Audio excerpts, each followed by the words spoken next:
नमस्कार। आमे माने सबुबले कहू विश्वास मिलई हरि तर्के बहु दूर, किंतु विश्वासर अर्थटा को ठीक भाव बुझीपारुनी। जो सकाळे उठी निजर नित्यकर्म सारी निज सामर्थ्य अनुजाई फल मूल विभिन्न प्रकार मिठा सामग्री फूल दीप धूपकाठी धरी मंदिर रे पहुँची जाओ, भोगराग करू, पूजक को भल 2 पैसा दक्षिणा देऊ, दीप जलई ठाकुर को मुंडिया मारी मानसिक करू, मोर अमुक इच्छा पूरण कर दियो, मु तुमको भोग देवी, शाढ़ी चढ़ेबी, खीरी खेचड़ी करी, अभिषेक करी इत्यादि इत्यादि।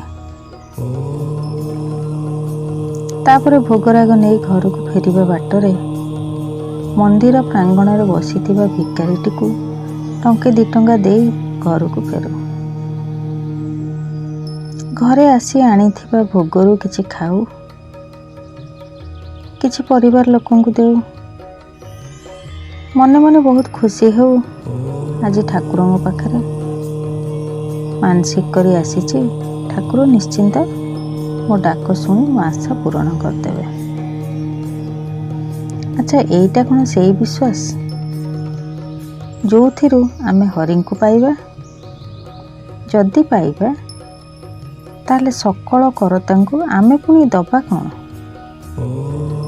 आमुक तो सृष्टि सीए कले, जहा नहीं थिले मंदिर को ताको तो सीए देई थिले, जहा दबा बोली कही आसिले ताकू भी सीए देबे। ताहले आमे कौन देले? सत् कर्म कले आनंद मिले, असत् कर्म कले दुख मिली थाए। कर्मर फल निश्चिंत फली थाए।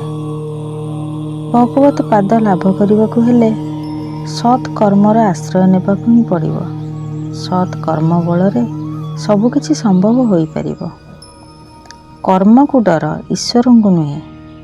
ईश्वर तुमको क्षमा दे पारती, किंतु तुम कर्म नुहे। तेणु आमे मंदिर को जाई निजर दुख को जणैबा और तांको पाखरे शरण पशिबा। जेतिकी भोगराग करी खाई देउचे सेतिकी पैसा खर्च करी 2 जण भोकिला लोकंक पेट भरी खाइबा को देई तांकर आनंद को अनुभव करिबा। विश्वासर अर्थ मो मतरे एया। जने अंध दिने मंदिर को आसिला, ताको देखि लोक माने हसी हसी कहिले, तमे तो अंध, दर्शन केमिति करिवो? अंध भी हसिकी उत्तर देला, मु सिना अंध, किंतु भगवान तो अंध नुहंती।